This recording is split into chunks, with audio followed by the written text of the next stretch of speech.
Saludos mis hermanos, que el Señor les bendiga. Estamos aquí súper contentos. De nuevo tenemos a Michael. Estamos aquí ya. Felicidades Sí. de nuevo, ¿ah? Gracias, gracias. Bajito que se levanta. Sí. Más pan y más leche. Ya tú sabes. Como explicamos en el episodio anterior, nuestro compañero no estuvo con nosotros porque es un padre por segunda vez. Wow. Gloria a Dios, y estamos muy contentos por eso. Amén. Que les habla Wilfredo Alexis de Iglesia Podcast, y estoy muy contento de tener conmigo nuevamente a Michael Cerezo del Doctor Praxis Podcast y a el doctor Gilberto Miguel Rufat, quien es también experto en escatología y a quien nosotros le tenemos mucho aprecio. Creemos que es un recurso muy bueno de parte del Señor. Y pues nada, Michael, ahí si quieres dar un saludito por ahí a la audiencia. Sí, siempre para mí es un placer compartir pantalla y micrófono con Wilfredo y por supuesto con el pastor Rufat. Hace ya un tiempito no nos conectábamos. Qué bueno que continuamos con el tema de la escatología, un tema que pues él tiene la culpa de que me haya apasionado tanto el tema de la escatología, pero hemos visto, ¿verdad?, cómo el Señor ha ayudado a otros hermanos. El episodio de hoy es sumamente importante porque son preguntas que quizá usted tenga, así que quédese hasta el final. Y si entiendes que hay alguna pregunta que no se ha respondido, la puedes dejar en los comentarios o escribirle directamente al pastor Rufat. Pastor, bienvenido de nuevo y el espacio es todo tuyo. Bueno, pues agradezco nuevamente el poder estar con ustedes también. Es una bendición para mí el poder realizar este audio, este video, y que podamos aclarar algunas preguntas que se quedaron de un video anterior, preguntas que son genuinas, que merecen una contestación. Eso es lo que estamos esperando hacer Dios mediante hoy. No entrar necesariamente a la discusión de un tema específico, sino a poder responder a las preguntas de la audiencia. Así que Dios nos ayude a ser fieles a la Escritura. Amén. Amén, definitivamente. Bueno, gracias también por estar aquí con nosotros, a todos los que nos están escuchando y los que nos están viendo por las diferentes plataformas. Bueno, Michael, si quieres ahí comenzar entonces. Sí, hay varias preguntas. La primera pregunta que tenemos por aquí, pastor, para usted, para entrar de lleno en materia, dice de la siguiente manera: la datación temprana del libro de Apocalipsis supone entonces un cumplimiento completo del mismo. Esa es una muy buena pregunta y me parece que fue una duda que se quedó con el video pasado, donde algunas personas entendieron o llegaron a la suposición de que el hecho de que el libro de Apocalipsis, la datación interna, apunte una fecha temprana bajo el emperador Nerón, suponía para algunos, o parecía que algunos entendieron, que eso significaba entonces que el libro completamente era parte del pasado. No, eso no es lo que estamos diciendo. Estábamos primero afirmando cuándo fue que el libro fue escrito, y claro, los eventos que están allí escritos era para esa audiencia contemporánea, sin lugar a dudas, pero eso no significa que dentro del libro de Apocalipsis hay eventos que sí estaban colocados para un tiempo futuro. Apocalipsis capítulo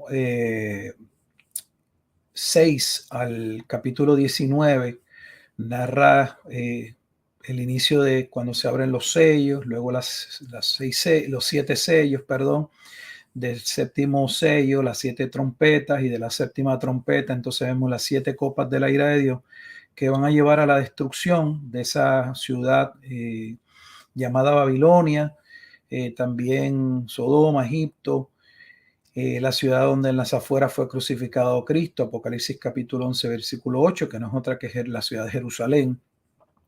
Pero entonces, cuando llegamos al capítulo 20, en el capítulo 20 se coloca el milenio. Y yo creo que la mayoría de la audiencia que se coloca o entiende o asume o cree en una posición premilenialista, sea histórica o dispensacionalista, luego de la segunda venida de Jesucristo, de ese evento donde ellos lo colocan, viene el milenio, según como ellos lo creen. Nosotros no creemos que el libro de Apocalipsis en esos capítulos 6 al capítulo 19 narra la segunda venida. Allí lo que se narra es el juicio que debía suceder con relación a la apostasía y el rechazo del pueblo judío a la palabra de Dios, el derramamiento de la sangre de los profetas y, por supuesto, el del propio Jesucristo, para entonces darse el periodo del milenio, que es el periodo milenial en el que tanto postmilenialistas como amilenialistas creemos que estamos viviendo, y que el mismo va a cerrar con entonces el evento llamado la segunda venida de Jesucristo. Pero en el propio esquema del premilenialismo dispensacional o de la doctrina del rapto, usted puede buscar un esquema en internet y usted va a poder notar que antes de la segunda venida lo que ocurre son 7 años de tribulación, sea como lo dividan. Sucede la segunda venida y la segunda venida da paso al reino milenial, un reino milenial que son 1000 años específicos, y es al final de esos 1000 años que entonces sucede el evento de Gog y Magog. Esa parte del milenio es la que estamos viviendo, y ese último engaño que se muestra en Apocalipsis capítulo 20, donde Satanás, luego de ser apresado por un periodo el periodo milenial, es suelto, vuelve a engañar las naciones. Esa parte, todavía todos esos eventos asociados a la segunda venida no los hemos vivido. De hecho, esa era la postura de la iglesia. La iglesia nunca pensó, no hay documentación histórica de ningún rapto, que la gente creyera en un rapto secreto, sino lo que la iglesia siempre creyó fue, pues estamos esperando la segunda venida de Jesucristo, y la segunda venida de Jesucristo trae el juicio de las naciones que serían juzgadas cuando van o atentar contra la esposa del Cordero, la santa ciudad. Sale fuego, son consumidos, se da la resurrección general de todos los muertos, se presentan ante el juicio del gran trono blanco, y eso da paso al establecimiento de la formalidad o la consumación del estado eterno o del cielo nuevo y tierra nueva. Esos eventos no han sucedido, por lo que no, el hecho de que datemos el libro y que la fecha en la que Juan está escribiendo sea bajo el emperador Nerón, no significa que todo el libro se ha cumplido. Los que creen eso son preteristas completos. Nosotros no somos preteristas completos, no creemos que eso es lo que la Biblia enseña, y de hecho la evidencia histórica de la prueba aún patrística muestra solo un preterismo parcial. Me puedo equivocar, yo no conozco el universo de la patrística, pero toda la documentación de los padres de la iglesia que hasta este momento he tenido la oportunidad de examinar, cuando hablan de las 70 semanas de Daniel, estamos hablando de Daniel capítulo 9, versículos 24 al 27, esa última semana, muchos de ellos vieron el cumplimiento bajo en el primer siglo, bajo el emperador Nerón. Algunos mencionaron a Vespasiano, Tito, o sea, todos están relacionados al primer siglo y a una fecha del 60 al 70 y tanto, no más de eso. Así que la primera pregunta ha sido un poco más extenso. El libro de Apocalipsis se cumplió completo, la datación que coloca el libro en una fecha temprana bajo el emperador Nerón significa que el libro ya es todo del pasado, que todo está consumado. No, eso no es lo que significa y no es lo que hemos dicho. Y si eso es lo que alguno pensó, pues lo estamos aclarando. Sí, yo creo que quizá se tiende a confundir, ¿verdad? Mucho el preterismo parcial, bueno, para aquellos que no conocen quizás el tema, con el preterismo completo, y creo que uno de los argumentos o de lo que he escuchado por ahí es que cuando se explica lo que usted estaba explicando, valga la redundancia, en el video pasado, acerca de la datación del libro y demás, pues se tiende a pensar que entonces ya se está asumiendo una postura preterista total. Sí, yo creo que ya que estás mencionando ese aspecto, creo que es bueno que hagamos una distinción, aunque nosotros no tendemos a utilizar tanto lenguaje académico, tal vez por el beneficio de algunos de los hermanos, porque es una confusión que está ocurriendo mucho más de lo que yo hubiese pensado. y es que hay muchos hermanos pensando que estamos pues predicando precisamente el preterismo total. No sé si de manera súper breve, pastor, usted puede explicar la diferencia entre el preterismo parcial y el preterismo total. ¿Y qué es Bueno, esto? básicamente el preterismo viene de la palabra que conocemos en español, el pretérito. La pretérito significa pasado.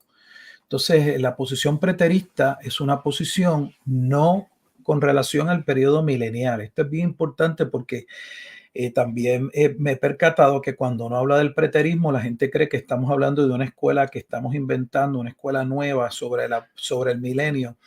No, no estamos hablando de una posición específica sobre el milenio. El preterismo simple y sencillamente lo que significa es que una parte de la profecía ya tuvo cumplimiento. De hecho, miren lo que voy a hacer ahora para que ustedes vean y escuchen bien el nivel de desconocimiento e ignorancia en la iglesia. Todos son preteristas parciales, todos los cristianos. Es más, miren lo que me voy a atrever a decir. El cristianismo, para poder afirmar que Jesucristo es el Mesías, tiene que asumir, tiene que tomar una posición preterista parcial. ¿Por qué? Porque si no, no lo fuera. Significa que hay unas profecías antiguo testamentarias que tuvieron cumplimiento durante el ministerio de Jesucristo. ¿Y qué significa eso? Literalmente que hay una profecía que ya es parte del pasado.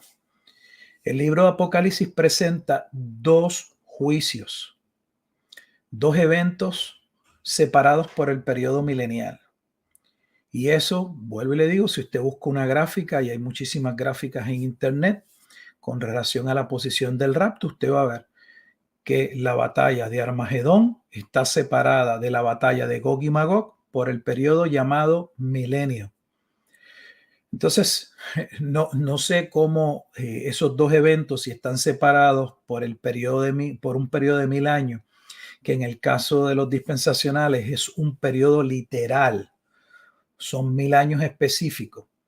¿Cómo puede ser el mismo evento? No sé qué batalla pueda durar 1000 años, ¿no? Además de que, encima de ello, usted tiene que entender que en la primera batalla, la ciudad que es llamada prostituta o ramera es destruida. Sin embargo, la ciudad que en Apocalipsis 20 es protegida es llamada la ciudad santa. Es la esposa del Cordero. Entonces, no estamos hablando de la misma ciudad. Estamos hablando, en el caso de Armagedón, del juicio de la Jerusalén de abajo, como se establece en Gálatas capítulo 4, y luego la protección sobre la Jerusalén de arriba, que representa a la iglesia, a los creyentes. O sea, ¿cómo podemos tener al mismo tiempo Dios diciéndole a la misma ciudad, tú eres una prostituta, y luego diciéndole, yo te amo, esposa? ¿Cómo la destruye antes del milenio y luego la preserva? O sea, obviamente son dos eventos, y de hecho, vuelvo y le digo, porque es que algunos de ustedes lo único que han escuchado es que se van, que tienen las maletas listas porque se van volando en las nubes, y sus pastores no le han enseñado, no le han explicado el cuadro completo de los eventos hasta el estado eterno.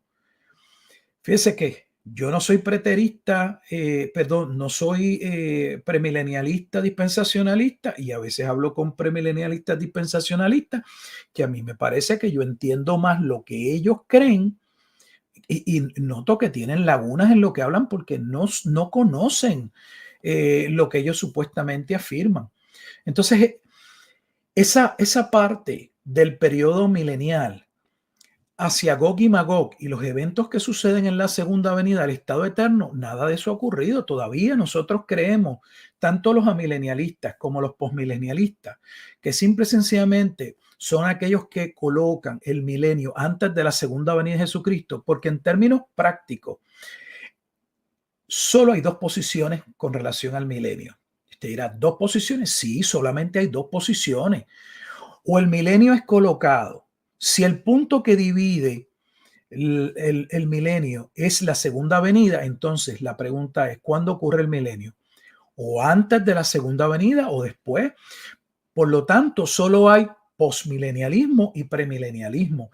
La razón por la que los amilenialistas prefieren el nombre, aunque no todos les guste el nombre amilenial, porque a lo mejor no representa realmente lo que se cree, y algunos pueden creer que la palabra A es una negación del milenio.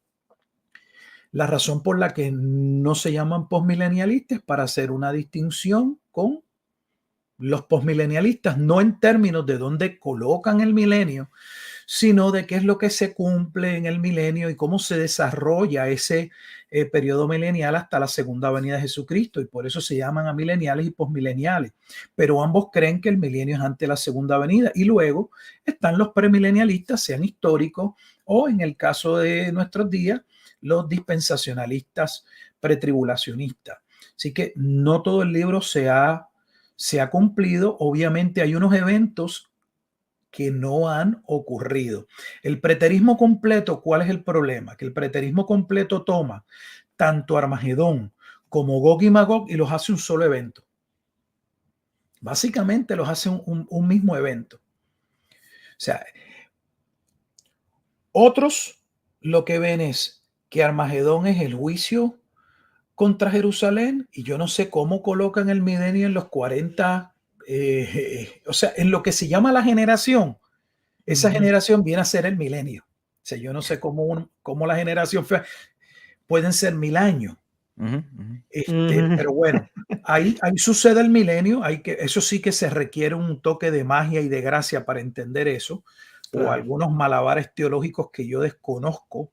Es como uno puede llegar a esa conclusión. Y entonces está Gog y Magog. Pero si ustedes lo ven como ellos interpretan, la razón por la que ellos entienden todo se cumple, es porque lo que nosotros llamamos la venida del Hijo del Hombre en las nubes, el juicio contra Jerusalén, para ellos es la segunda venida de Jesucristo. Y tanto Armagedón como Gog y Magog es parte de un mismo evento, que está separado, no como explicamos, por un periodo milenial de 1000 años completo, o como lo ve el postmilenial o el amilenial, por un periodo largo, extenso de tiempo, porque en el preterismo parcial solo está separado por la generación. Entonces ellos ven básicamente que el mismo evento de Armagedón y Gog y Magog guarda relación con el principio, el desenlace de la situación que ocurre en Jerusalén con el pueblo judío, y que esa es la segunda venida y que se cumplió todo, y que la resurrección que ocurre allí es la resurrección de Apocalipsis capítulo 7, Apocalipsis capítulo 14. ¿En qué sentido? Aplican solo la resurrección en términos del cumplimiento de Ezequiel capítulo 37. Entiéndase allí la resurrección que Ezequiel va a ver, donde un remanente del pueblo judío va a ser resucitado, o sea, va a ser salvo. Dios va a intervenir para salvarlo en medio de la tribulación, tal como sucedió en Ezequiel capítulo 9, en el tiempo de la destrucción del primer templo. Entonces, eso que se ve en Ezequiel, ellos dicen es que es lo que vuelve a suceder con relación al segundo templo, y esos son los judíos que Dios resucita, que sería Daniel 12, para salvación. Entonces, el preterismo completo entiende que no queda nada, ya todo se cumplió. El preterismo parcial, lo único que está diciendo es, sea milenial, sea posmilenial y sea premilenialista histórico, como lo tenemos en algunos de los padres de la iglesia, es simple y sencillamente que esa profecía de Daniel capítulo 9, 24 al 27 tuvo cumplimiento. Hay padres de la iglesia que vieron el cumplimiento de esa profecía en el primer siglo. Sin embargo, todavía tenían una postura de que habría un futuro anticristo y que el milenio todavía estaba en algún momento hacia valga la redundancia, ¿no? Hacia el futuro. Claro. Pero eso es solo lo que dice el preterismo parcial, que hay una parte de la profecía que se cumplió, pero es que no hay ni que llegar al año 70. El cristianismo, para poder validar, vuelvo al primer punto, que Jesucristo es el Mesías, tiene que levantar una apología de que Jesús cumplió parte de la profecía en su primera venida. Eso no es lo que hace la iglesia en términos generales, porque los cristianos no decimos, a menos que sea un preterista completo, que Jesús cumplió todo, cumplió toda la profecía. Los judíos dicen, no, que Jesús no cumplió toda la profecía, y la iglesia responde, no, si él cumplió unas cosas en su primera venida, y sabemos que quedan unos eventos que tendrán su consumación y su día en la segunda venida, y lo que está relacionado a ella. El mero hecho de que nosotros usemos el Antiguo Testamento para validar, para ver el cumplimiento, como lo hace el Nuevo Testamento, no es que nosotros lo hagamos, es que lo hacen los autores del Nuevo Testamento, eso es preterismo parcial, porque significa que hay profecía que forma parte del pasado, punto. Ya, yo no lo había visto de esa O sea, forma, pero es verdad. es que no lo explican porque no entienden el punto. Miren lo que estoy diciendo. Sí. Todos los creyentes son preteristas parciales y no lo saben Sí, porque nadie se lo ha sí. explicado. Ujú, ujú. Qué bien. Definitivamente, definitivamente. Eso está muy interesante. Y por eso realmente a veces, honestamente, yo no soy tan fanático de los epítetos o de los títulos que se puedan poner los cristianos en ciertos aspectos, porque honestamente a veces encajonan el pensamiento o lo que realmente uno puede ver o no en las escrituras, que está claro. Y claro, nos ayudan tal vez a entender ciertas posturas, pero a veces tenemos que tener cuidado en que, pues le voy a poner el sello al hermano de es preterista parcial. Pues mira, realmente eh, la mayoría de las personas que yo he escuchado hablar de preteristas parciales lo que dicen son preteristas. No, ni siquiera parece que conocen el término parcial Ujú. y de esa manera, entonces, prácticamente cualquier persona que pueda ser preterista parcial lo tildan de hereje porque no conocen verdaderamente la postura y ni siquiera conocen tampoco el título. Yo creo que por eso, en ese sentido, yo no estoy diciendo que ¿verdad? Las categorías son malas porque definitivamente nos ayudan a entender, ¿verdad? O a organizar las ideas. Sin embargo, creo que cuando estamos hablando de algún tema, volvemos a lo mismo. Las escrituras son la autoridad. No se trata de que fulano si es o no es preterista o si es amilenial o si es lo otro. Vámonos a las escrituras, hermano. Vamos a ver qué es lo que decía, qué es lo que reveló el Espíritu Santo. He escuchado hermanos decir, no, pero entonces es que pues los evangelistas pues sí, pues contaron las cosas de alguna manera para traer un punto, pero entonces, pero lo que importa, pues Jesucristo lo dice de esta manera, como si el relato de lo que está diciendo Jesús tiene mayor inspiración que lo que los autores de la escritura escribieron, ¿no? Lo que quiero Claro. decir es que nosotros los cristianos, los creyentes reales, entendemos que la Biblia es la palabra de Dios y no importa en qué libro de la Biblia estemos, toda tiene el mismo peso. Y si vamos a hablar, por ejemplo, de la iglesia primitiva, de los primeros cristianos, hermanos, tenemos un gran insumo en las mismas escrituras. No hay por qué inventarse que crean los cristianos, ¿verdad? De alguna manera u otra, porque las escrituras tenemos una descripción de esa iglesia primitiva. Claro, hay otros argumentos, ¿verdad? Y hay otras cosas que tal vez no están tan detalladas, pero nada, tal vez me fui un poco del tema, pero de todas maneras es muy interesante todo este tema y creo que esto que usted estaba hablando ahora, pastor, y esta pregunta que estaba respondiendo va muy acorde con precisamente entonces para poder entender claramente porque es una pregunta que se hace muy constante. Entonces, ¿qué capítulos de Apocalipsis se cumplieron y qué todavía falta por cumplir? Porque ya establecimos que no estamos diciendo que Apocalipsis se cumplió completo. Estamos diciendo, ¿verdad? Que incluso cuando vemos las escrituras y vemos, y usted está explicando muy bien, que hay una razón lógica y pues precisamente porque hay un milenio que separa ciertos eventos de otros, principalmente la guerra de Armagedón con la guerra de Gog y Magog, que usualmente hay muchos hermanos que entienden que son la misma batalla, pero tenemos un milenio entre medio que nos deja saber que está muy difícil Yo poder no sé relacionar una cómo batalla con la Gog otra. pudo durar 1000 años. Sí. O sea, si es el Entonces, mismo individuo, la verdad que es increíble que antes de la segunda venida, porque los premilenialistas dispensacionalistas colocan dentro del milenio personas que van a tener la misma edad, van a durar muchísimo como en Génesis. Pero cómo colocar en ese periodo, pues no sé. Aquí tienen a Gog, que participa de Armagedón y luego allá, pues me parece que no puede estar mencionado ser un personaje necesariamente una persona específica. Gog tiene que ser mucho más que eso, porque imagínense, 1000 años, o sea, duró mucho más que Matusalén. Pues entonces, ¿qué capítulos usted entiende, pastor, entonces de Apocalipsis que se cumplieron y cuál les faltaría? Apocalipsis capítulo 1 al capítulo 9 al 19 forman parte del pasado.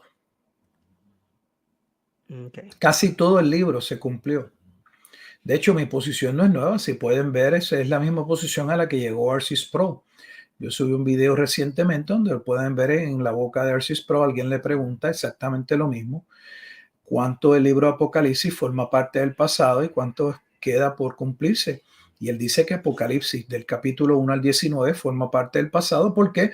Porque el 19 es el que termina con la destrucción final de Armagedón, la ciudad apóstata. Y esa ciudad es Jerusalén. Eso ocurrió en el año 70. Es luego de esa destrucción que entonces en ese capítulo 19 se da paso a las bodas del Cordero.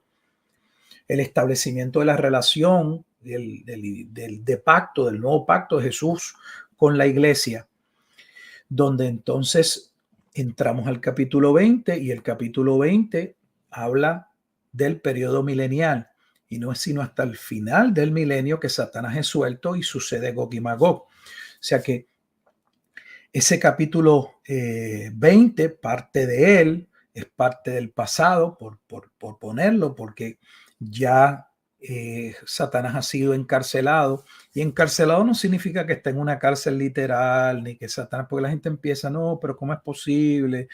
Miren la criminalidad, miren los accidentes, miren las cosas que pasan todavía, ¿cómo es posible?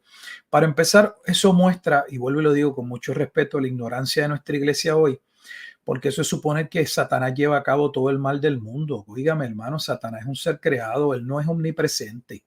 O sea, si no es omnipresente, él no puede estarle usted moviéndole la escalera para que se caiga y a mí, no sé, moviendo mi volante para que yo tenga un accidente en el carro.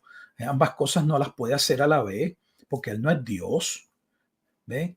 Hasta eso muestra la ignorancia. A veces colocan a Satanás como si Satanás fuera Dios. Y Satanás no es la contraparte de Dios, ni es Dios, ni tiene la naturaleza y los atributos de Dios. Así que el capítulo 20 forma parte de ese periodo del milenio en el cual creemos que estamos viviendo.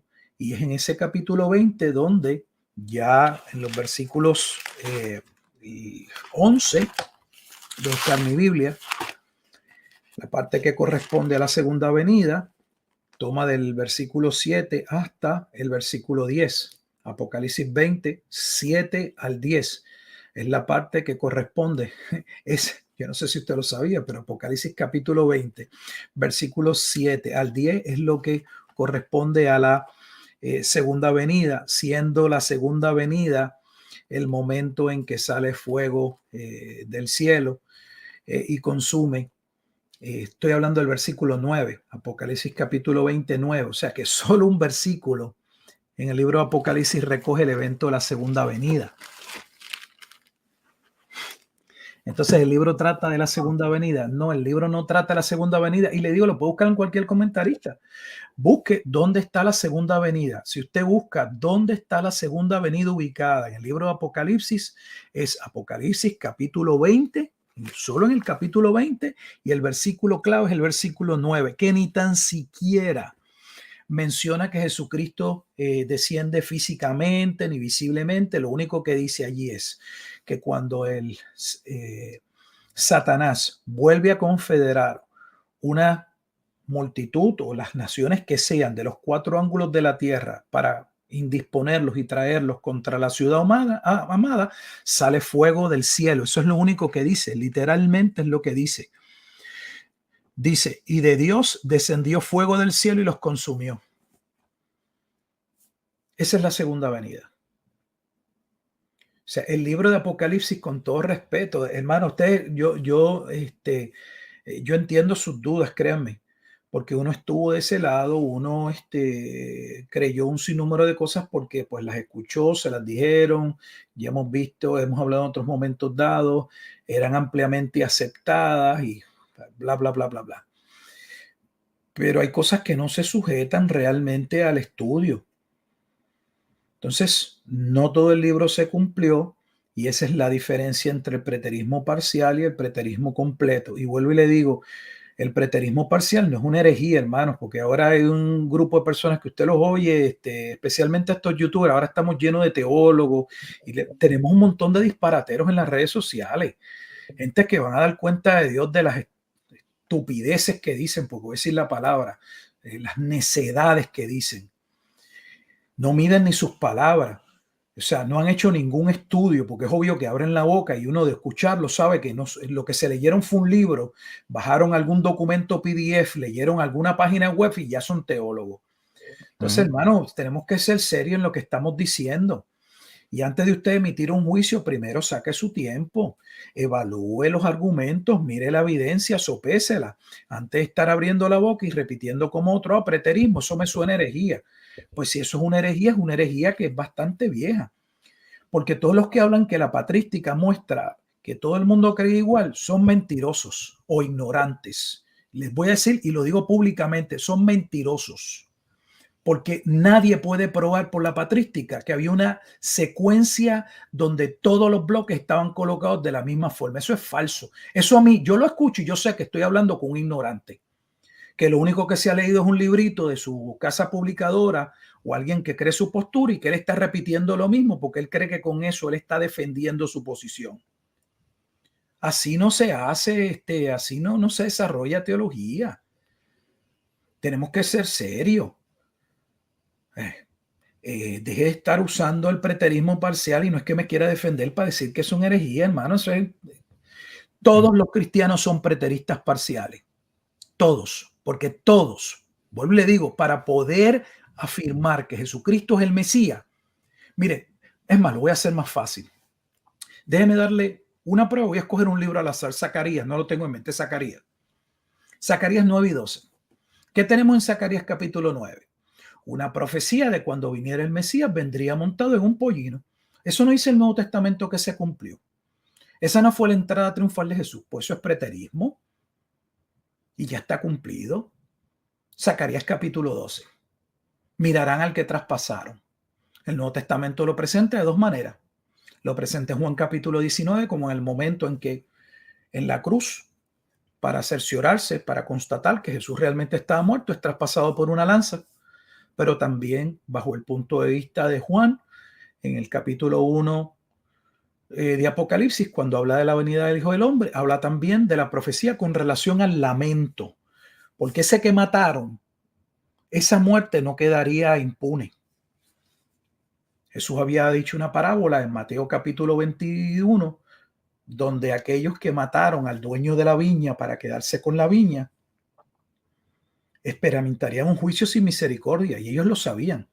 Jesús les dijo, ¿qué ustedes creen que va a hacer el padre de familia cuando sepa que después de haberle enviado tantas personas, ustedes no atendieron sus reclamos y que finalmente le manda a su hijo y ustedes lo asesinan?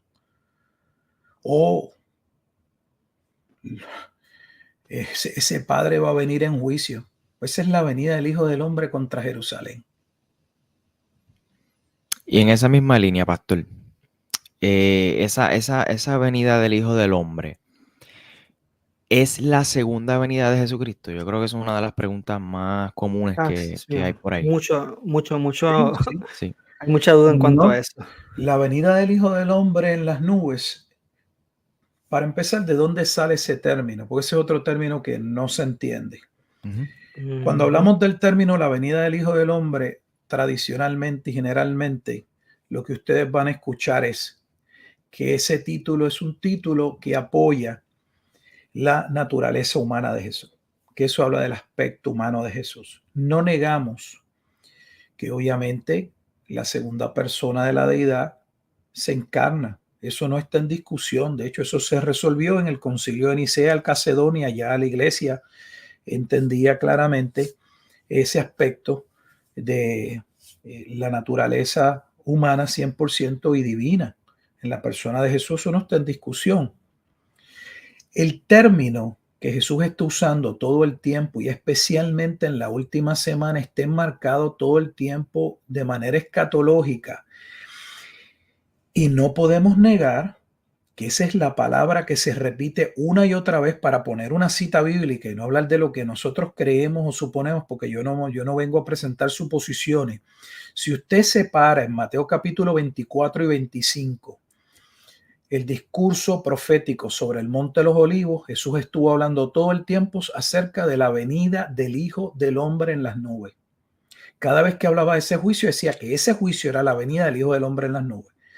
Y en Mateo 24, versículo 15, Jesús dijo que ese juicio, que ya sabemos que es la venida del Hijo del Hombre en las nubes, era el juicio que Daniel había hablado de la abominación de desolación.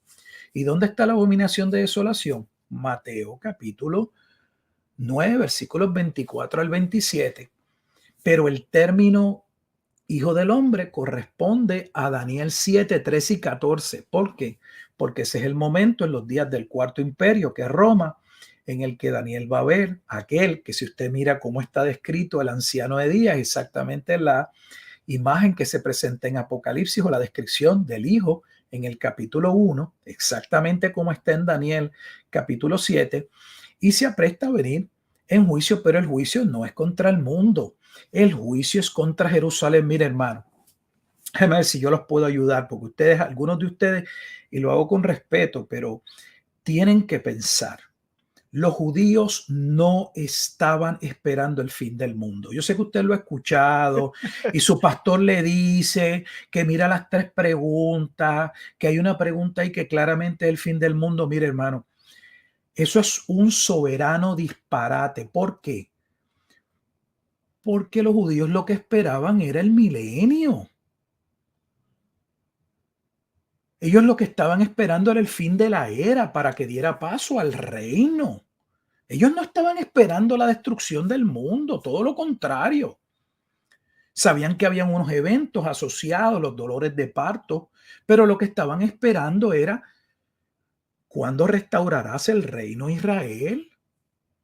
No era el fin del mundo. O sea, colocar eso en la mente de ellos no corresponde a la verdad. Y sabe que no solo que no corresponde a la verdad, eso cuestiona su propio sistema en términos de las gráficas que ustedes hacen de eventos. Porque si la segunda venida es el fin del mundo, entonces ¿cómo puede haber el milenio después de la segunda venida? Porque el milenio no es el estado eterno. O sea, yo no sé si ustedes entiendan, por amor a Dios, busquen una gráfica de su sistema y piensen sobre lo que ustedes están viendo. Si la segunda venida es el fin del mundo, entonces ¿cómo puede ser el milenio? Y ustedes no ponen que el milenio es el estado eterno, porque el milenio no es el estado eterno. El milenio son 1000 años y cuando llega el final del milenio hay otra tribulación, que dicho sea de paso necesitan 2 templos más, porque ustedes no miran su gráfica. Son más templos, pero no voy a entrar en la complejidad, poniendo que el templo, solo el templo que destruyeron los romanos, el segundo templo. Ustedes requieren no solo un tercer templo, ese tercer templo va a ser destruido en la gran tribulación. ¿Y cómo va a ser destruido? Bueno, porque ustedes dicen que ahí se va a cumplir Daniel capítulo 9, versículos 26 y 27. El preterista parcial dice, eso se cumplió en el 70, por eso no quedó piedra sobre piedra. Usted dice, no, eso no se ha cumplido, eso se va a cumplir cuando llegue la tribulación. Miren lo que eso significa. Entonces, que ese tercer templo que tanto hablan va a caer completamente y no va a quedar piedra sobre piedra. ¿En qué templo va a reinar Cristo en el milenio? Su pastor le ha dicho que se necesita un cuarto templo. Mire, hermano, con toda honestidad, yo es que el nivel perdón, quieren criticar, el nivel de idiotez es increíble, ya basta de tanta tontería. Hermano, piensen, necesitamos, o sea, nuestra fe no puede ser del sistema nervioso y emocional. La fe tiene que ser una fe razonable.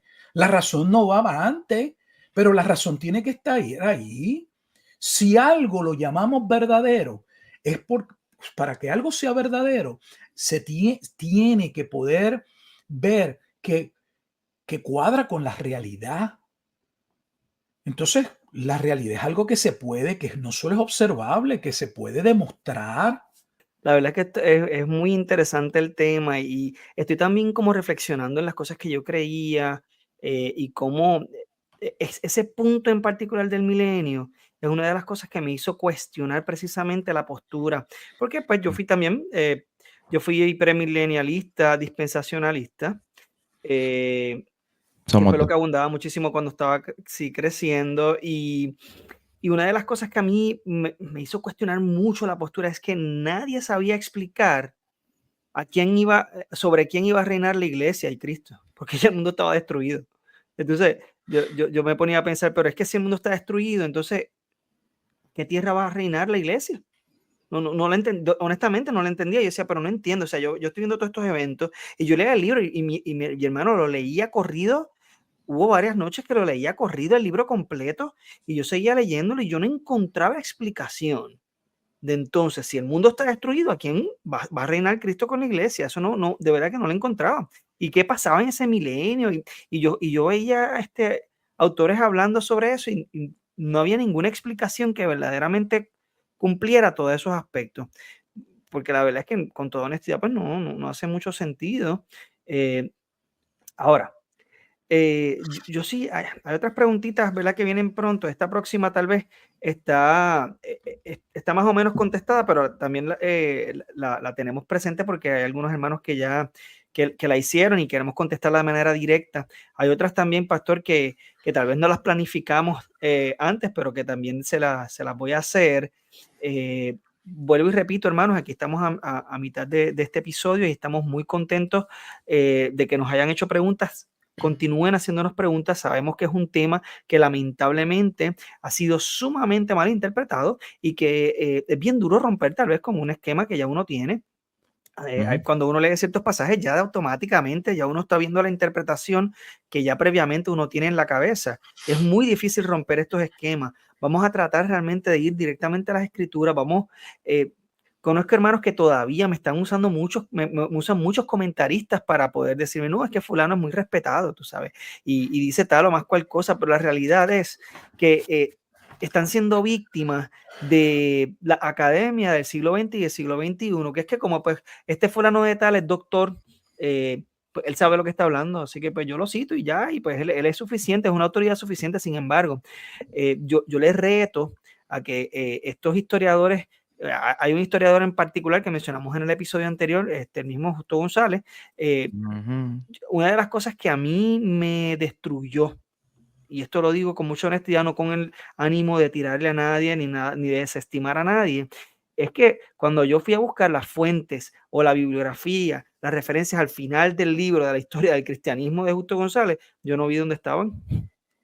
Las referencias que no menciona durante el libro no están, brillan por su ausencia. Entonces uno cree por fe que este hermano entiende lo que la historia ha ocurrido y es un historiador sumamente popular, lo usa muchísima gente, que dicho sea de paso, su libro tan popular que es la historia del cristianismo, de la iglesia cristiana, los 2 tomos que mencionan la famosa persecución de Domiciano, a la cual todo el mundo se ha tragado porque este hombre tan respetado lo ha dicho, también ahora se retracta y alega, y lo mencionamos en el episodio anterior. El pastor trajo el libro en el cual el mismo doctor González lo menciona y menciona que él reconoce que la persecución no es tan severa como se pensaba. Así que lo que quiero decirles, hermanos, es vamos a tener cuidado de estar buscando, porque es que fulano de tal es un doctor irrespetado, porque las escrituras son las que tienen autoridad sobre todo esto, sobre cualquier tema que nosotros podamos discutir. Las escrituras tienen mayor peso y mayor autoridad. Y aún así, cuando una persona, vamos a ir a la academia secular, si una persona dice, no, es que en el tiempo de los antiguos griegos, la gente se comía el pollo con un pincho, pues si fulano de tal lo dice, pues chévere, ¿no? En la academia tú tienes que demostrar de dónde surge tu idea y de dónde surge tu hipótesis, de dónde surge. Entonces, n- alguien, porque después pues fulano de tal dice que pues hubo una persecución, pues vamos a repetirlo aquí porque el doctor lo dice, porque el fulano de tal lo dice, no, hermano. Vamos a ver las fuentes de los hermanos, de dónde surge entonces en la historia, sus comentarios, sus interpretaciones, para hablar de la historia, porque si estamos hablando de algún aspecto teológico, de algún aspecto de la vida cristiana, de todas maneras, el peso viene de las escrituras. Y si estamos hablando de periodos de la escritura tiene peso porque es palabra de Dios. Eso fue un pequeño paréntesis, pero nada, es que a veces me Citar asombra. más, sí, citar más Biblia y menos autores. Que no está mal leer historia, no está mal, ¿verdad? Leer, pero es que cuando vamos a utilizar las cosas, los argumentos como base, tenemos que asegurarnos de dónde surgen esos argumentos. No podemos conformarnos con que una persona tiene renombre. Bien. Yo creo que Perdón. y perdóname, para cerrar con ese paréntesis, yo creo que una de las cosas que hemos aprendido, al menos yo, y doy fe que muchos de mis hermanos acá en la iglesia local, también es que el pastor Rufat nos ha enseñado a lo que es la analogía de la fe, que no es algo nuevo, pero es poco practicado, al menos en Puerto Rico. Y creo que eso es lo que debe hacer la mayoría de las personas, en lugar de citar tanto doctor. Yo creo que y esto es algo que el pastor Rufat a nosotros nos ha recalcado bastante y es algo que nosotros queremos repetir hacia adelante, es antes de conocerse cualquier teoría, cualquier autor, conozca las escrituras, porque yo le puedo asegurar, hermano, se lo digo de corazón, la mayoría de las personas que yo oigo hablando en Facebook o en las redes sociales, o ya sea en lo que es ahora el Twitter, que es el X o lo que sea, la mayoría, hermano, se los estoy diciendo, la mayoría nunca han leído la Biblia completa. Nunca, mira lo que yo estoy diciendo, hermano, y mira con la seguridad que se lo estoy diciendo porque he conocido a algunos que me lo han confesado constantemente.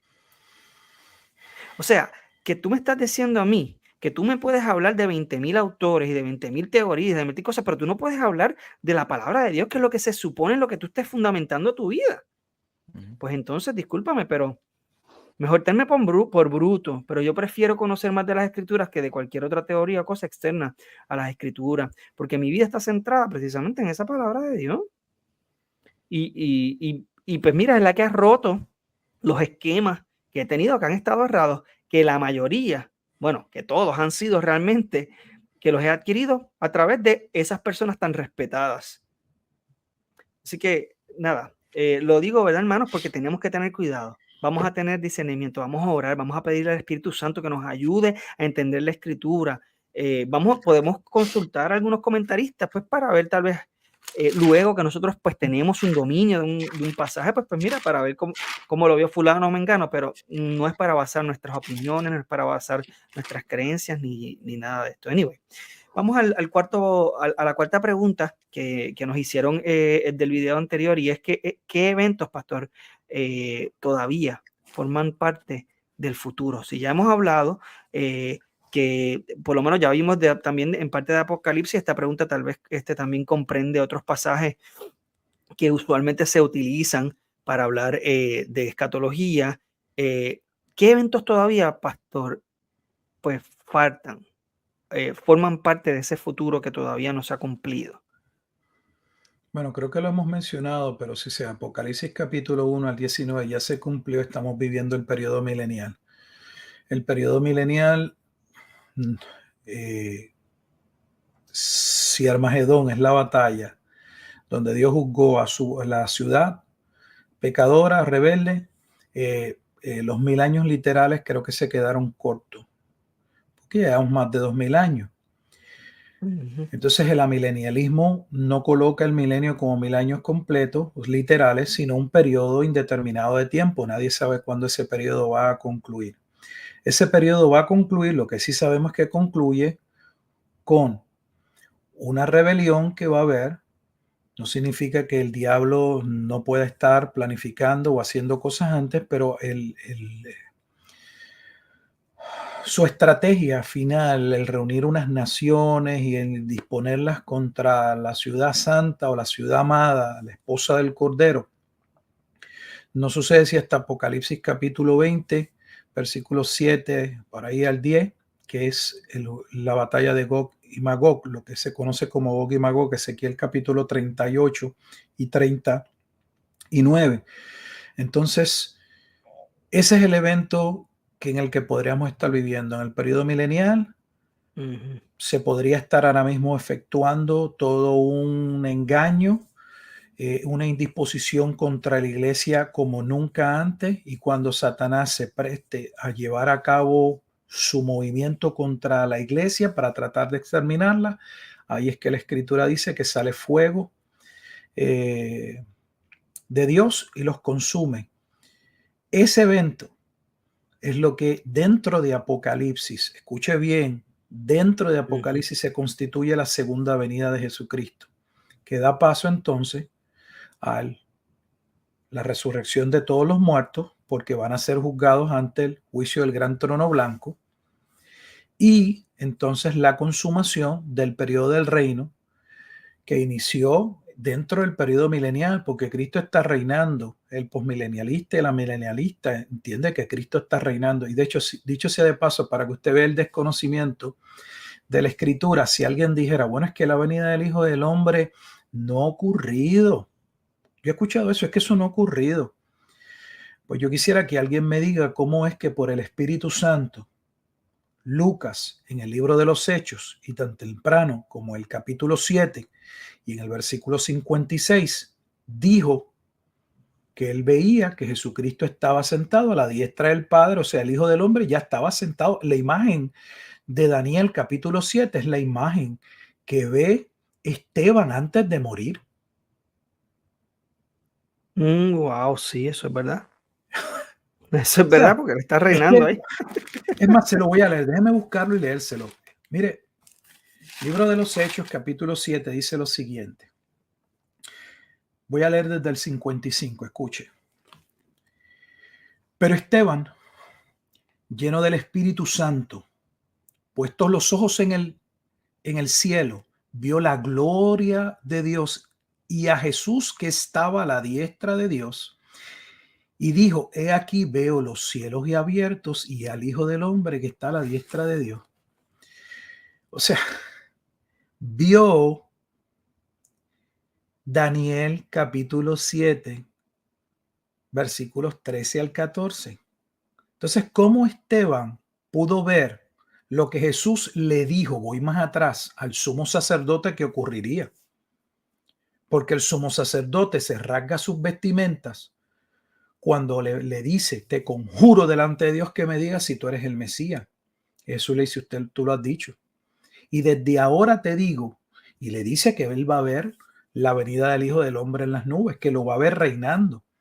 El sumo sacerdote entiende lo que Jesús está diciendo, la implicación que tiene que Jesús esté diciendo que él es el Hijo del Hombre de Daniel, y se rasga las vestiduras, por eso lo condena a muerte. Sin embargo, Esteban está diciendo que lo que Jesús dijo que iba a suceder era una realidad, porque Jesús ya estaba en el reino de los cielos y se aprestaba a llevar el juicio, y ese juicio pasó en el año 70. ¿Qué es lo que no entendemos? Es que no leemos la Biblia.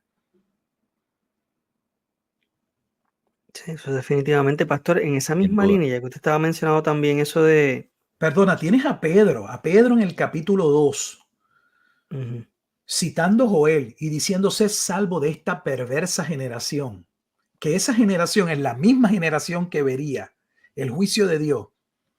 Luego tienes Esteban en el capítulo 7 diciendo, Jesús ya está y se apresta, es el Hijo del Hombre, está ya a la diestra de Dios. ¿Qué hace el Hijo del Hombre a la diestra de Dios en Daniel 7? Va a venir en juicio. Y sucede el juicio. No, pero eso no ha sucedido. Bueno, está bien. Sí, yo creo que lo mismo, yo creo que el problema es poner mucha confianza en muchos autores y pues nada. Otra cosita que le iba a comentar precisamente, ya que estamos hablando precisamente de hechos, esto no lo discutimos tampoco fuera del aire, pero es una preguntita que me hicieron y me acordé ahora. Es en cuanto a Hechos, capítulo 1, verso 11, cuando Cristo está ascendiendo, ¿verdad?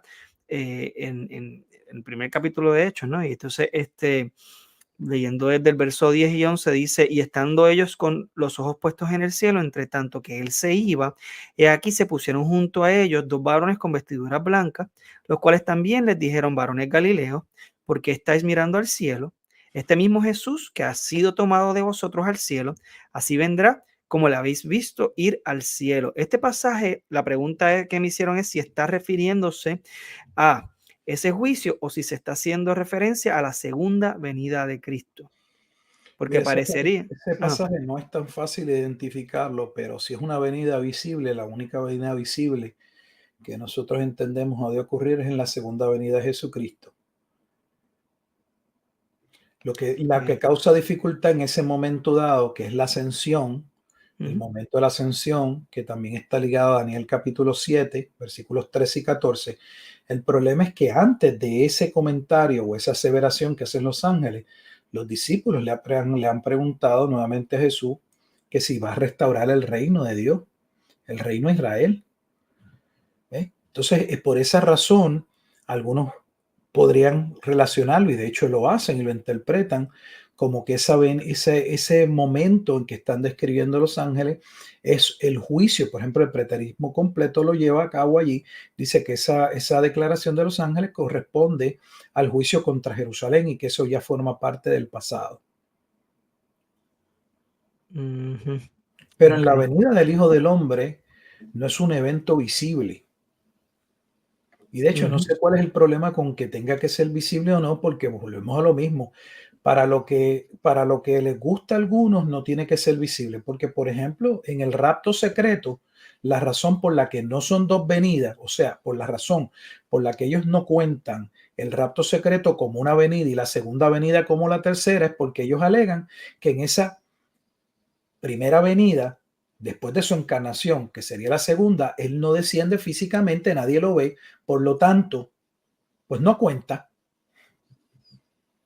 O sea, ellos aún en su esquema tienen en el rapto a Jesús viniendo solo a recoger la iglesia. Nadie lo ve físicamente en la tierra, por lo que no es necesario. Y obviamente también, pues no quiero desviar del tema, aunque no es que me esté desviando, pero es que en el Antiguo Testamento se hablan de diferentes venidas en juicio. Y ninguna de las venidas en juicio en el Antiguo Testamento Dios se apareció de manera visible. Por lo que los discípulos no estaban esperando que cada vez que se hablara de un juicio tenía que haber una teofanía, una manifestación de Dios. Eso no existe. Eso existe en la mente preconcebida, doctrinada, entender algo, porque usted se lo compró a un pastor o un libro. Pero eso no se conforma a la realidad del pensamiento. O sea, ellos no estaban esperando nada visible porque es que nunca lo habían visto. De hecho, para ellos ver algo visible era una herejía. Por eso Jesús, que declarara que él era Dios, era una herejía. Porque a Dios nadie le vio jamás, pero ellos no entendían que el unigénito Hijo del Padre le ha dado a conocer, Juan 1:18. Imagínate que ellos no pueden ver la representación como una imagen completa, y sin salirme del tema, si usted mira lo que es el árbol de la vida, la representación de los 10 sefirot en la Cábala, esas 10 esferas unidas, es un hombre. Usted dice un hombre, yo no veo ningún hombre ahí, ese es un hombre. Sí, porque las 10 sefirot del árbol de la vida o de la Cábala es la representación de la Merkabá de Ezequiel capítulo 1 y capítulo 2. Es la silueta de aquel que era semejante a hijo de hombre que ve Ezequiel. Pero en el judaísmo ni tan siquiera se puede poner la silueta porque estaba prohibido de parte de Dios que no te harás representación. Entonces ellos no están esperando que Dios apareciera físicamente porque Dios es espíritu. Lo que estoy señalando simple y sencillamente no es que la segunda venida de Jesucristo no pueda venir visiblemente. Eso no es lo que estoy indicando. Lo que estoy indicando es que las venidas en el Antiguo Testamento, que fueron varias, no requerían y nadie estaba esperando que tenía que haber alguna manifestación de Dios. Punto. Su presencia estaba manifiesta en los hechos, en que lo que él dijo se cumplió. Tremendo, interesante. Totalmente. Y yo tengo 2 preguntas más, pero voy a hacer la que tenemos aquí pendiente. Según Daniel 12:2, Sí. es que esa resurrección que dice, y muchos de los que duermen en el polvo de la tierra serán despertados para vida eterna y otros para vergüenza y confusión perpetua. Y el pasaje de Juan 5, del 24 al 29, se refiere a la resurrección final. No. No en Daniel 12.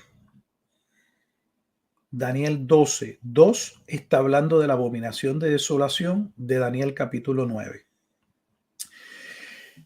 No se puede entender el libro de Apocalipsis ni las profecías en el Nuevo Testamento con relación a la abominación de desolación si no se entiende y no se comprende el libro de Daniel. El libro de Daniel presenta dos momentos constituidos como una abominación de desolación y suceden durante el tiempo de dos imperios separados. Una fue la desolación que ocurre bajo el imperio griego en los días de Antíoco Epífanes IV, que va a llevar a la revolución de los macabeos en el año 164 antes de Cristo, donde también se habla de un cuerno pequeño. Pero la abominación de desolación en la que viene el Hijo del Hombre, según Daniel capítulo 7, no era en los días del tercer imperio, que corresponde al griego, sino que sería en los días del cuarto imperio, es el romano, que también se habla de un cuerno pequeño que le hará la guerra a los santos. O sea, primero hay que entender que hay dos abominaciones de desolación en el libro de Daniel y dos cuernos pequeños. No es el mismo cuerno ni representa el mismo imperio, pero la desolación que ocurre en los días del cuarto imperio, que está en Daniel capítulo 7, que es la misma desolación que se narra en la profecía de las 70 semanas y que termina con la destrucción del templo en los versículos 26 y 27 de Daniel 9, es la misma desolación que se habla en el capítulo 12. Por lo tanto, la resurrección que allí se habla es el momento en el que Dios interviene para salvar un remanente del pueblo, entiéndase judío, en los días de la tribulación, que es exactamente lo que vemos en Apocalipsis capítulo 7 y capítulo 14 con relación a los 144,000. ¿Quiénes son los 144,000? Aquellos que se le ha dado entendimiento, aquellos que han sido preservados porque sus nombres estaban escritos en el libro de la vida y se le da entendimiento para entender que Jesucristo es el Salvador. La resurrección en la Escritura se puede ver de tres formas o maneras. La resurrección, entiéndase la regeneración. Efesios capítulo 2, los que están muertos son resucitados a vida, que de eso trata también Juan capítulo 5, por eso se relaciona. Jesús allí menciona tanto el aspecto de la primera resurrección como de la segunda, porque menciona y dice que bienaventurados o dichosos aquellos que escucharan sus palabras y creyeran. ¿Por qué? Porque serían resucitados. Pero también habrá de un momento dado, ya al final, donde no algunos van a ser resucitados, sino todos serán resucitados, unos para vida eterna y unos para condenación.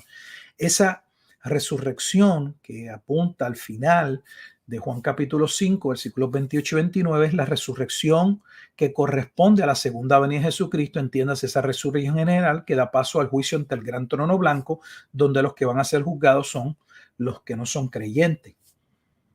Entonces, Daniel capítulo 2 está hablando del momento, entiéndase la resurrección, donde se cumple, para poner una escritura, Ezequiel capítulo 36 y 37, especialmente el 37, ese momento en el que Dios salva o preserva a una parte del pueblo de Israel.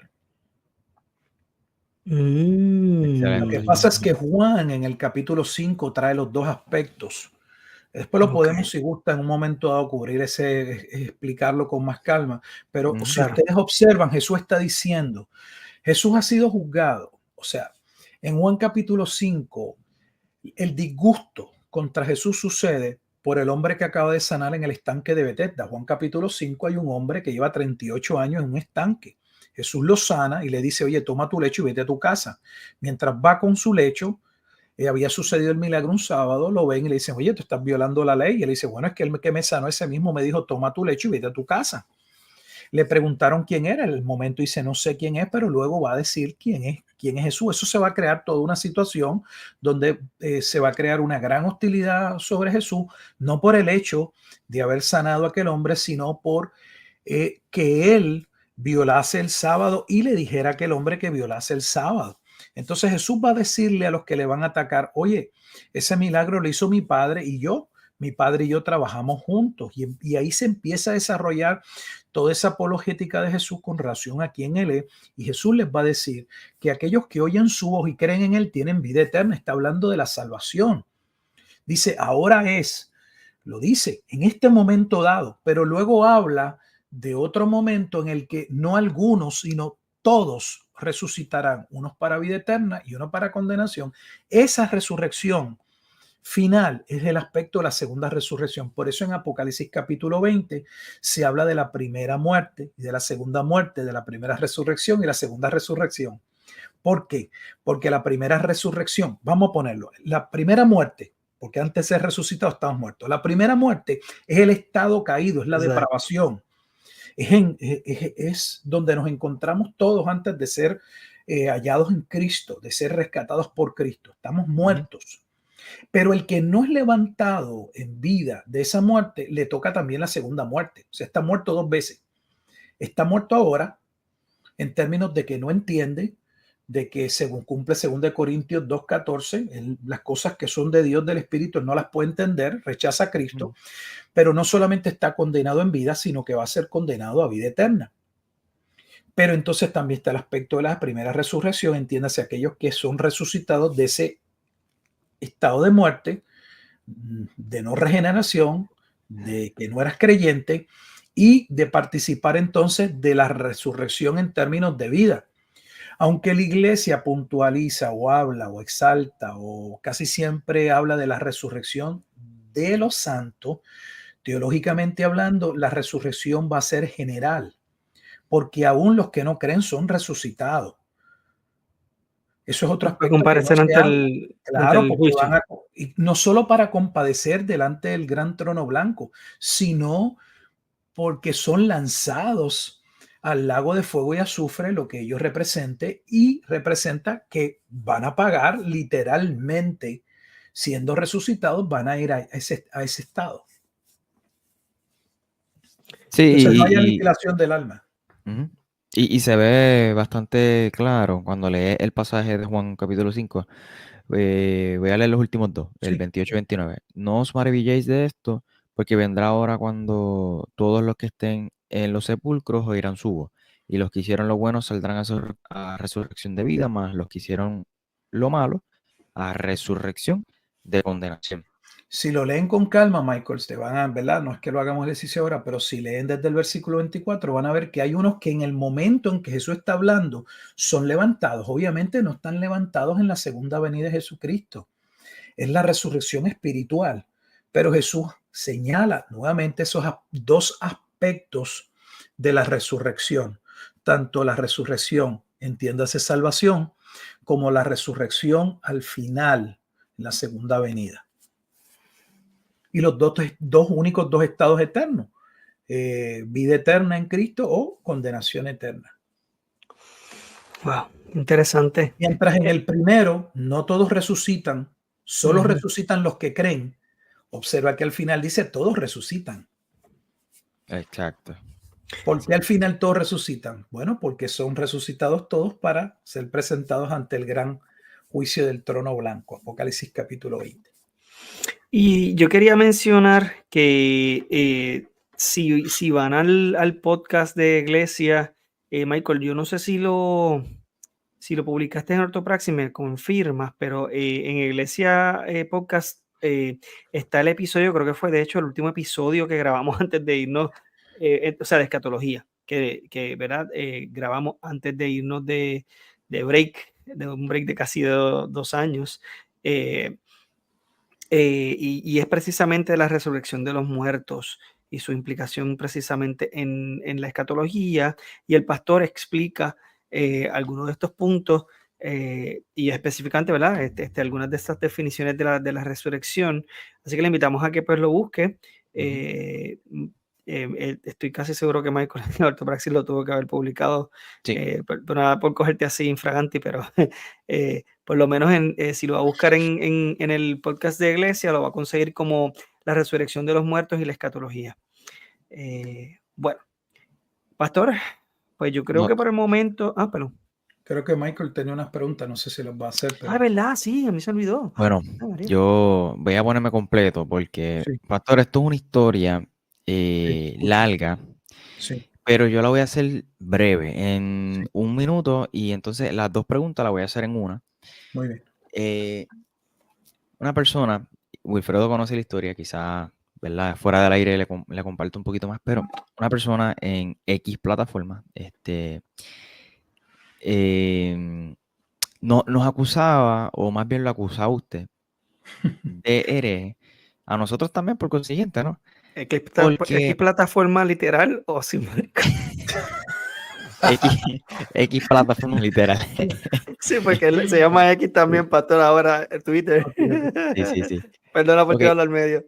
No, lo que pasa es que, tú sabes que obviamente el preterismo total, pues, es una herejía. Pues algunos sugieren que el preterismo parcial también lo es. Ok. Curiosamente, la persona que dice eso o hace esas acusaciones, su postura es una idealista. Me encantaría que usted comparta brevemente el peligro de la postura idealista, uno. Y segundo, esta persona, que no es de Puerto Rico, fuera de otro país, lo acusaba usted de que apoyaba a Gary DeMar porque tiene un video en su cuenta de YouTube de Gary DeMar explicando el preterismo total. Nada, no realmente esa segunda pregunta no tiene ni que responderla, Sí. pero si quisieras hacerlo, ¿verdad? Yo tengo videos de preteristas completos en mi canal. Yo tengo videos donde presento a Don K. Preston y Don K. Preston es reconocido como un preterismo completo. A mí yo lamento, fíjese, que las personas no tengan la capacidad de poder estudiar y poder distinguir lo que es verdad de lo que no lo es.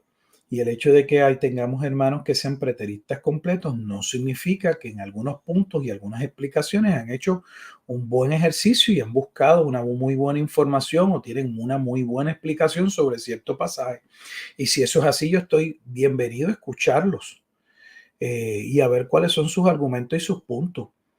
El hecho de que uno en un momento dado pueda citar a una persona bajo ninguna circunstancia significa que uno, todo lo que esa persona está diciendo, y yo creo que nadie entiende eso, que uno apoya todo lo que esa persona dice. Yo creo que son falacias, son comentarios de niños que simple y sencillamente, como no tienen ningún argumento que presentar, pues tienen que irse a cuestiones de esa naturaleza, que lo que, pues, para mí, lo que muestra es lo poco que dominan el tema, porque si tuvieran algún punto y alguna interpretación que aclarar, deberían hacerlo con la Biblia. Y se acabó. Esa es la mejor forma. Y de hecho, esa es la única forma correcta. Porque si vamos a estar hablando de teólogos y de libros, nos amanecemos y nunca vamos a llegar a ningún lado. Yo le saco 5 teólogos, usted me saca 5, y usted me saca 10, y yo le saco 10. ¿A dónde vamos a llegar? A nada, pues estamos así. Pero no se trata de los teólogos, no se trata de los libros, se trata lo que la Escritura dice. Y si la Escritura es verdad, entonces el mensaje que está contenido tiene que ser congruente, correspondiente, debe haber correlación entre el mismo y no puede entrar en contradicción. Entonces usted tiene que ver cómo esta verdad que afirma este libro de la Biblia y esta otra verdad que afirma acá este otro libro de la Biblia, cómo guardan relación, cómo no se contradicen. Bueno, lo que la mayoría hace es que no entre en el ejercicio y lo que escoge los pasajes que, bueno, pues entiende que validan su posición. Entiendan, saquémoslos de la escatología y llevémoslos a la soteriología, a la salvación. No, pues yo escojo los pasajes que entiendo que podrían dar la impresión o afirmar que la salvación se pierde. Oye, bueno, y todos los que dicen que la salvación o dan la misma intención que no se pierde, ¿qué haces con eso? Esos no los considera, eso entonces le metes tijera a la Biblia. Tienes una Biblia escrita a lápiz y la borra. No, un ejercicio serio tiene que considerar todo lo que se dice, todo el consejo de Dios. y llegar a una conclusión y demostrar, no con palabrerías ni con libros, cómo se reconcilian esos dos puntos aparentemente encontrados. Para citar algo que todo el mundo conoce, miren la controversia con relación aparentemente algunos a Santiago y Pablo con la justificación. Ujú. O sea, tenemos dos libros divinamente inspirados y que a priori parece que están chocando. Pues no, sabemos que no pueden chocar porque es palabra de Dios. Entonces a nosotros nos corresponde ver cuál es el argumento paulino, cuál es el argumento en ese momento de Santiago y ver cómo compaginan. Porque nosotros no partimos de que la Biblia tiene errores, partimos de que es inerrante, de que ella no falla. Entonces, tiene que haber una contestación. ¿Pero qué hace la iglesia? No. Nosotros somos de la postura de que Adán tenía ombligo. Y los otros dicen, no. Adán no nació de mujer, Adán no tenía ombligo. Entonces, hermano, perdóneme, seamos serios en la teología, dejemos estar de nuevo las niñerías. Si usted tiene algo que hacer, hágalo de manera personal y presente la prueba. Ujú. Presente la prueba. Un individuo que dice que el preterismo parcial es una herejía, pues yo ni lo considero, porque yo sé que estoy hablando con un ignorante, porque él ni sabe que es preterista parcial, o sea, él mismo se está acusando. O sea, es como el maestro estúpido que le dice a los estudiantes en un salón de clase, porque él quiere hacerse como que él es el entendido y él se va a mofar de los cristianos y le dice, ¿saben qué? No existe verdad absoluta. Oiga, pues si no existe verdad absoluta, lo que usted acaba de decir tampoco, o sea, pues no existe, porque usted ha hecho una declaración, una afirmación que es un absoluto y se acaba de contradecir, pues usted hizo que eso no existe, no existen declaraciones absolutas. O sea, vivimos en un mundo donde la gente se contradice y no se dan cuenta ni de lo que dicen. O sea, ese que dijo eso, yo ni lo tengo que juzgar, él mismo se juzgó, él mismo dijo que era un hereje. Es más, lo hizo peor. Dijo que el cristianismo es una herejía porque el cristianismo es preterista parcial, porque el cristianismo plantea que parte de la profecía contenida en el Antiguo Testamento se cumplió en Cristo, por eso es el Mesías. ¿Por qué el cristianismo plantea que Jesús es el Mesías? A través de todo el contenido del Nuevo Testamento. Claro. No es porque dice, aquí se cumplió lo que estaba escrito y aquí se Ujú. cumplió lo que estaba escrito. Cada vez que la Biblia dice, aquí se cumplió lo que estaba escrito y una profecía, que está diciendo que es parte del pasado, ya no es futuro. Por eso es preterismo parcial. Hay que dar una escuelita a estos de verdad, que... Tengo una pregunta, pastor, la verdad, Y, precisamente en esa línea de que eso. Bueno, perdóname, Michael, es que. no, y que, pues, digo, no sé si tiene que ver con eso. Si quieres hazla, pero me gustaría que No, después tranquilo, explicaras tranquilo, dale. la postura de esa misma persona, postura idealista. ¿Qué pudieras decir al respecto? Mira, el idealismo es la postura más fácil, porque el idealismo es, yo no tengo nada seguro. O sea, yo no tengo que darle explicación en ningún detalle al libro de Apocalipsis. Yo me voy a ir por lo... es como ir al antiguo... Te lo voy a poner de esta manera, vamos a ver el Apocalipsis. El idealismo es tomar el libro tomar el Antiguo Testamento, el Tanakh judío, lo que nosotros llamamos el Antiguo Testamento de nuestra Biblia, y solo hablar de las cosas que parecen morales y éticas, la aplicación de eso. Eso es el idealismo. Los ideales que se pueden sacar de la narración para no tener que entrar en la complejidad doctrinal y en la seriedad del pasaje, porque no pueden entrar, porque no saben, porque no quieren, porque quieren andar siempre en zonas grises. ¿Ves? Eso es bien diplomático. Oh, sí, porque por Sin querer ejemplo, asumir postura. por ejemplo, un idealista tiene que contestar por qué Dios mandó a matar todos los niños cuando el pueblo entró a todo el mundo, a esas 7 naciones en Canaán, porque si los niños son perfectos y nacen sin el pecado original, tenemos un gran problema. Pero entonces todos los aspectos, solo mencionar uno, todos los aspectos complejos, ellos no, porque ellos solo van, no, que nosotros, Apocalipsis es un libro que lo que plantea es la misma guerra que siempre ha habido, es la lucha entre el bien y el mal. Es Darth Vader contra Luke Skywalker y chocan sus sables. Entonces, ese es el idealismo. Sí. Perdóneme la mofa, pero eso es lo que es. Mire, Sí. Para poder sacar el ideal y para poder sacar la aplicación que debe surgir de la interpretación del significado, primero hay que interpretar el pasaje. Pero ellos no van a entrar al texto per se, a la interpretación, a la complejidad. Ellos se van a quedar solos. Mire, déjeme ponérselo en otro ejemplo. Este es el individuo que nunca ha buceado, nunca se ha metido en la profundidad de las aguas. Él lo único que hace es, el idealismo es alguien que apenas sabe nadar con uno, no sé cómo se llaman, Googles Los goggles, ajá. o Sí, goggles, y un snorkel, y él desde allá está tratando de mirar el fondo. Entonces él va describiendo lo bonito que se ve el mar. Él no va a entrar, o sea, ese tipo es que no le puedo llamar ni interpretación.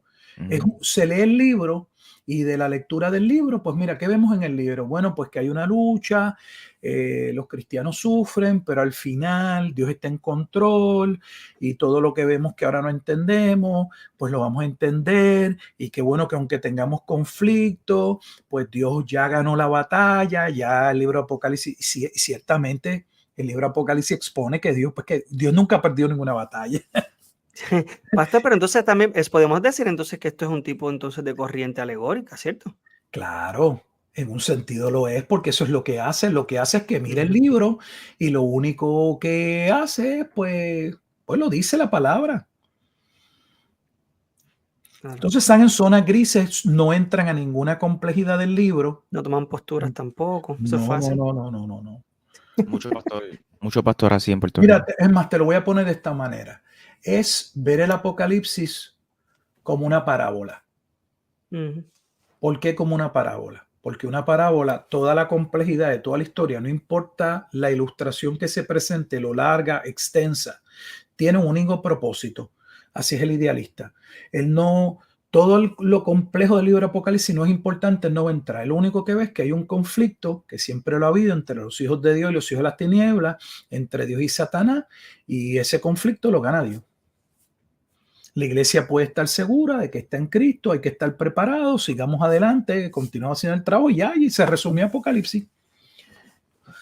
Ese comentario, si se vende, puede a lo mejor tener 2 páginas. Interesante. Sí, lamentablemente, ay Dios mío, es que suena tan bonito que me imagino que por eso llamar la atención de alguno de los hermanos. Lo que pasa es que también las escrituras confrontan y las personas no quieren ser confrontadas, pero bueno. Pastor, le tengo una última preguntita. También fue que la recordé, que me la hizo un hermano, y tiene que ver, en el Antiguo Testamento, ¿hay alguna referencia directa a la segunda venida de Cristo o a esa resurrección de los muertos final? Repítame la pregunta, disculpa. Que si en el Antiguo Testamento hay alguna referencia a la segunda venida de Cristo o a esa resurrección final. Miren, en el Antiguo Testamento, ya hemos hecho otros videos, no hay ningún pasaje claro y contundente que afirme primera venida y segunda venida. Eso es un aspecto con el que ha tenido que lidiar el cristianismo, porque la realidad es que los eventos que se narran, que suceden en la venida del Mesías, se dan todos como que suceden cuando llega el Mesías. Dicho sea de paso, para que entiendan que eso es así, esa es la razón por la cual el judaísmo, principalmente, no reconoce a Jesús como el Mesías, porque aunque nosotros digamos que hay una parte que se cumplió en la primera venida y pospongamos o digamos que el resto se va a cumplir en el proceso, y dicen, no, es que en el Antiguo Testamento cuando el Mesías viene, cumple todo. Déjame ponerte, por ejemplo, un aspecto. Ellos dicen, ¿cómo Jesús puede ser el Mesías si allí se declara que va a haber un tiempo de paz? ¿Cómo Jesús puede ser el Mesías si la Escritura dice que finalmente va a ser vencida la muerte y no hay más muerte, pero los muertos sigue habiendo muerte y enfermedades? ¿Ve? Sí, eso Entonces, es decir que en el Antiguo Testamento se puede señalar las dos venidas, no. De hecho, los pasajes que uno podría ver que se habla de la primera y la segunda venida son pasajes que tendríamos que ir al Nuevo Testamento y con el conocimiento del Nuevo Testamento regresar al Antiguo Testamento y entender que sí puede estar haciendo referencia y que de hecho lo hace. Voy a traer un ejemplo. Okay. La batalla de Gog y Magog. Cuando usted lee el libro de Ezequiel, capítulo 38 y 39, hay una profecía que inicia en el 38 y hay una profecía que inicia en el 39. No es la misma profecía. Pasa lo mismo que pasa en el libro de Apocalipsis. En el capítulo 38, cuando Dios trae a Gog y la Confederación de Naciones, las trae y arrasa con Israel. Israel va a ser juzgado. Si usted lee el capítulo 39, cuando Gog vuelve a venir, esta vez Dios lo desarma. Viene con armas en su mano derecha, arma en su mano izquierda, lo desarma. ¿Y qué sucede? Exactamente lo que aparece en Apocalipsis. Sale fuego y los consume. Entonces, si el capítulo 39 de la batalla de Gog y Magog es el capítulo que corresponde con lo que sucede en Apocalipsis capítulo 20, por lo tanto, esa batalla de Gog y Magog solo corresponde a los eventos que suceden en la segunda venida, siendo la parte del capítulo 38 lo que sucede en el juicio contra Jerusalén. Eso no se desprende con claridad de Ezequiel 38 y 39, pero sí se desprende de la interpretación a la luz de cuál es la parte de la profecía que se relaciona con el libro de Apocalipsis, porque el único libro de la Biblia en el que aparece Gog fuera de Ezequiel, capítulo 38 y 39, es Apocalipsis capítulo 20. Los judíos honestos, y para esto son honestos porque esto no les causa ningún problema en su interpretación, dicen que ellos no saben quién es Gog, que la realidad es que no, la palabra en hebreo no se le puede poner a nadie. Claro, nosotros sí sabemos quién es Gog, o sea, el cristianismo sabe y es Rusia, aquello, porque es Rossi, Rose de Rusia. Sí, yo he escuchado esa interpretación. Bueno, el punto es que el capítulo 38 y el capítulo 39 corresponden a dos momentos diferentes, siendo Gog, que es nuestra interpretación, ese líder supremo que está detrás de las naciones, y ese líder supremo que está detrás de las naciones en Apocalipsis capítulo 20 es Satanás. Ellos sí reconocen que el término Gog es una representación genérica del mal. Si en cada una de esas batallas Satanás está detrás y cada una de ellas tendrá un líder, una serie de líderes, no dudamos, porque esos eventos son eventos que suceden. El otro pasó ya, el que forma parte del histórico de Armagedón, y tuvo su imperio romano, y quién estaba a la cabeza del imperio romano, el cuerno pequeño en aquel momento dado que podían conocer. Apocalipsis 13, versículo 18, su número daba 666, que era también en el capítulo 17 el sexto rey, que es Nerón. O sea, que tuviera ese imperio o ese ejército que Dios va a usar para devastar a Jerusalén en el capítulo 1, un rey, sí. Pero se desprende de Daniel, como también de Ezequiel capítulo 28, que detrás de estas naciones o detrás de estos reyes paganos habían potentado.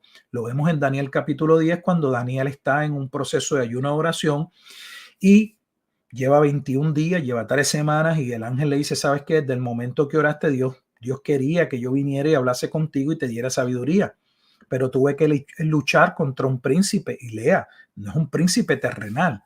Y le dije: cuando me vaya me enfrento a otro principado. Ese principado es el principado que aparece en Gog, que de hecho aparece en Ezequiel cuando la profecía de Tiro. ¿No es Isaías 14 y Ezequiel 28 una profecía que tiene que ver con Luzbel o Satanás? Donde según Ezequiel capítulo 28, la profecía es contra un rey terrenal, es Tiro. Pero él está actuando en el orgullo, en la prepotencia con la que actuó Satanás, y se asocia el juicio contra el rey de Tiro en Ezequiel capítulo 28 con que quien está detrás de él es el propio Satanás. Wow. Bueno, no me quería ir hacia Gog y Magog, solo presentarles cómo, por ejemplo, la profecía de Gog y Magog, capítulo 38 y 39, que a veces se ve como una profecía, y créame que hay muchísimos comentaristas que no la ven como una profecía, sino como dos profecías. El hecho que ambas empiecen con Gog no significa que es la misma persona, porque Gog no puede estar en Armagedón y luego estar en Gog y Magog y haber pasado el periodo del milenio. Si es un individuo, oiga, tiene una vida bien larga, ¿no? Entonces Gog tiene que representar algo más solo por el tiempo que transcurre entre un evento y el otro. Que dicho sea de paso, entonces entendemos que Gog y Magog está en Apocalipsis. La primera parte del capítulo 38 tiene que ver con el juicio contra Jerusalén y la parte 39, entonces en el momento en que Dios lo desalma, porque ahora la confederación que trae Gog es contra la amada y Dios no se lo permite, lo desalma, sale fuego y los consume, exactamente como aparece en Apocalipsis capítulo 20. Wow. Tremendo.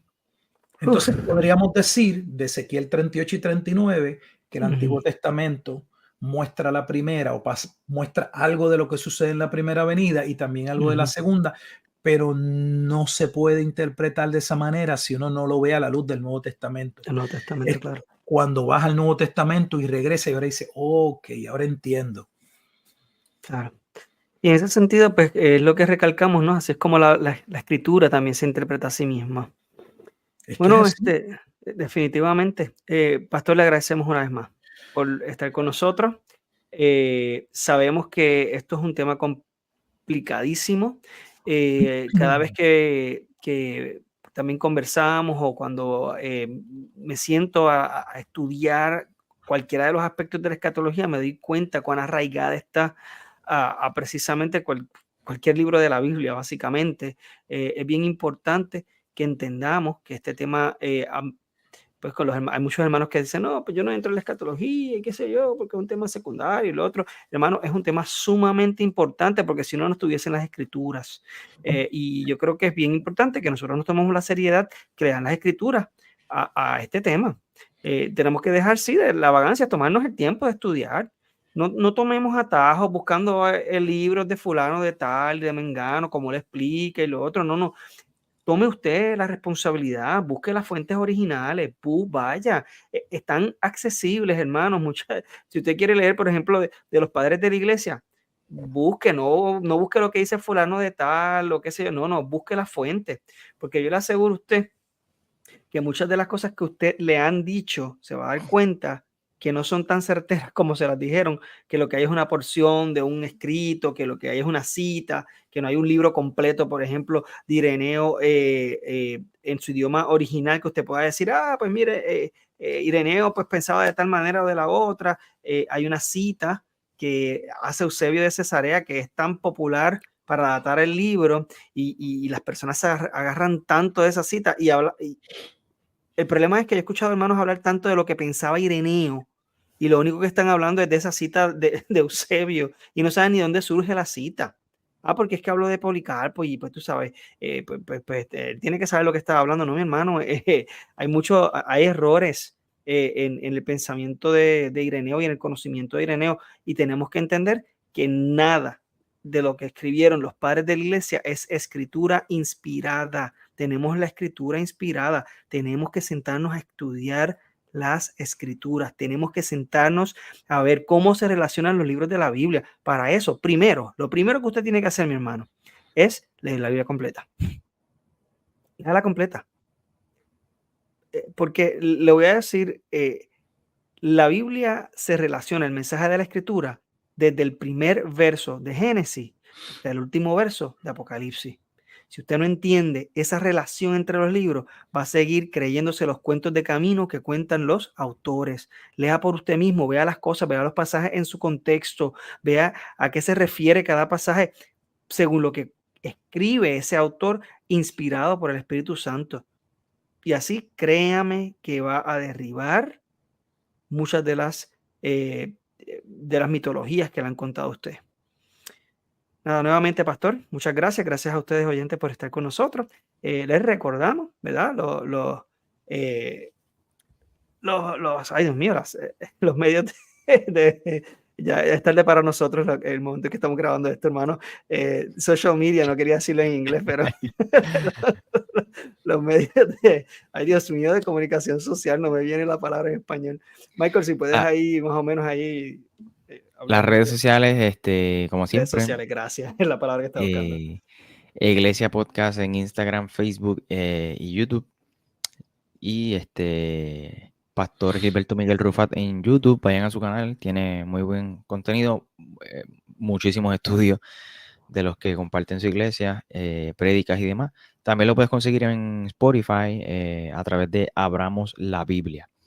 Y este servidor, Ortopraxis Podcast, y Michael Cerezo. Pastor, de nuevo, gracias. Gracias por su tiempo y espero que haya sido de mucha edificación. Y nada, nos veremos entonces en el siguiente episodio, Dios mediante. Bueno, pues saludos, hermanos, y saludos a la audiencia. Dios les bendiga. Amén. Bye, bye.